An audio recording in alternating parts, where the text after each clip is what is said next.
Olá, meus irmãos, graça e paz. Bom dia a todos. Um excelente sábado, cheio da presença e da glória do Senhor. Um sábado muito especial. Hoje nós nos encontramos no nosso capítulo 11, capítulo 11 de 1 Crônicas. O cronista veio até o capítulo 9 falando das genealogias, das descendências. Capítulo 10, ele fala sobre o reinado de Saul, ele não fala sobre o reinado, ele resume a atitude de Saul diante, do reinado, diante daquilo que Deus havia feito, exalta ali no capítulo 10 mais uma vez a tribo de Benjamim.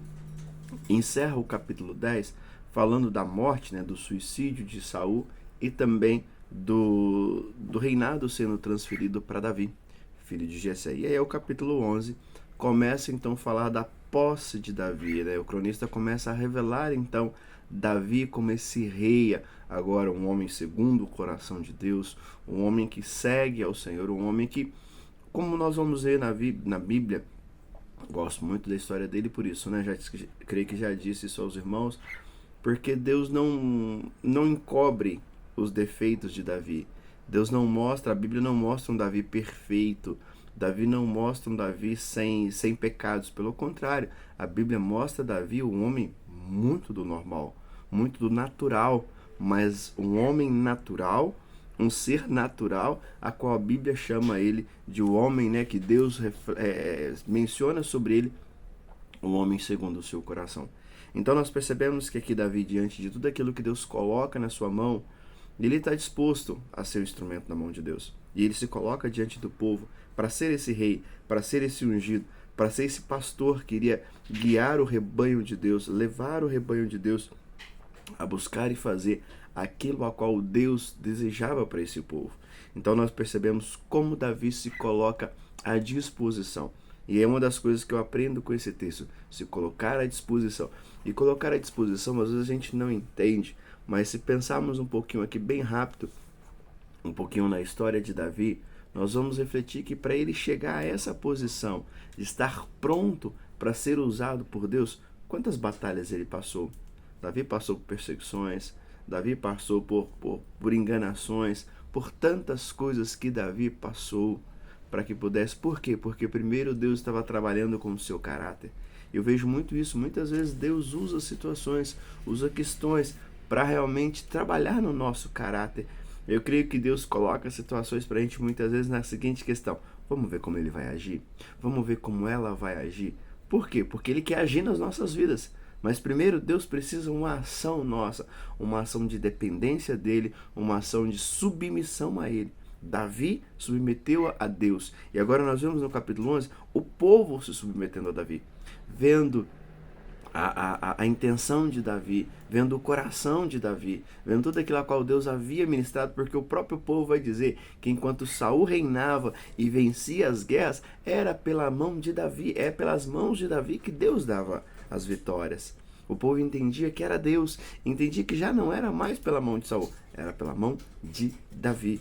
Porque Davi estava à disposição de buscar o Senhor. Davi estava disposto a se render aos pés do Senhor, a confessar os seus pecados, que olha, não foram poucos, mas em nenhum dos seus pecados, em nenhuma das suas situações, em nenhum dos seus problemas. Hoje é muito comum nós vemos pessoas passando por problemas e querer se afastar de Deus. Não vou para a igreja não tô bem. Olha, eu não consigo orar, não tô legal. Ler a Bíblia, olha, minha cabeça não tá boa. Só quando nós olhamos para Davi, que passa as mesmas situações, as mesmas questões, claro, situações diferentes, mas perseguições, tribulações, lutas, pecados. As suas tribulações muitas vezes, as suas perseguições muitas vezes levaram ele a pecar. Mas o pecado não o distanciou de Deus, pelo contrário, o aproximava ainda mais. As perseguições ainda o aproximavam mais. Então nós vamos ver nos Salmos como Davi relata isso. Como tem os salmos de perseguições, os salmos de aflições, os salmos de clamor, de lamento, onde ele abre o seu coração diante do Senhor. E nós percebemos que para Davi se tornar esse homem segundo o coração de Deus, para Davi se tornar esse homem que marcou a história, porque hoje mencionamos a Jesus como filho de Davi, a importância que Davi tem hoje em tudo aquilo que Deus deseja realizar todo aquele propósito que Deus quer fazer de salvar a humanidade, nós vamos perceber que Davi também não conquistou isso sozinho. Davi teve os seus guerreiros. Davi tinha 3 mais próximos, Davi tinha 30 mais próximos, e fora os 30 ainda existe uma galera ainda que estava com ele. Percebemos como Davi estava sempre rodeado de guerreiros, de pessoas que tinham a mesma intenção, de pessoas que tinham o mesmo coração, de pessoas que queriam agradar a Deus, de pessoas que queriam servir a Deus. E é por isso que nós vemos que ele conquista Jerusalém, por isso que Davi se torna um homem muito respeitado na sua época, vencendo guerra. Foi um que teve a liberdade de juntar recursos para a construção do templo. Ele não foi construir, construiu foi Salomão, mas ele que, quando Salomão, vamos dizer assim, assumiu o reino, já tinha tudo pronto para ele fazer, para ele construir o templo. Então nós percebemos o quê? Primeiro, 2 situações que eu coloco aqui, que eu tiro para mim. Primeiro, a disposição de Davi de ser um instrumento na mão de Deus. E para ser um instrumento na mão de Deus, primeiro ele passou pela lima, ele passou pelo esmeril, ele foi preparado, ele foi afiado ali por Deus para ser esse instrumento. E mesmo depois de passar por todo esse processo, ele não reinou, ele não guerreou, ele não lutou sozinho. Ele sempre teve pessoas ao seu lado. Eu creio que é algo que nós vamos refletir. E nós, e eu, e você, meu irmão, você, minha irmã, temos nos colocado à disposição do Senhor. Mas não adianta nos colocar à disposição do Senhor sozinho, chegar para a guerra sozinho com a nossa espada.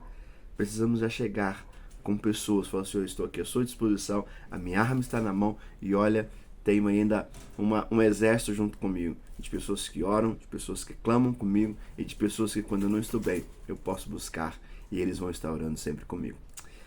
Beijo no coração, meus irmãos, fique com Deus, em nome de Jesus.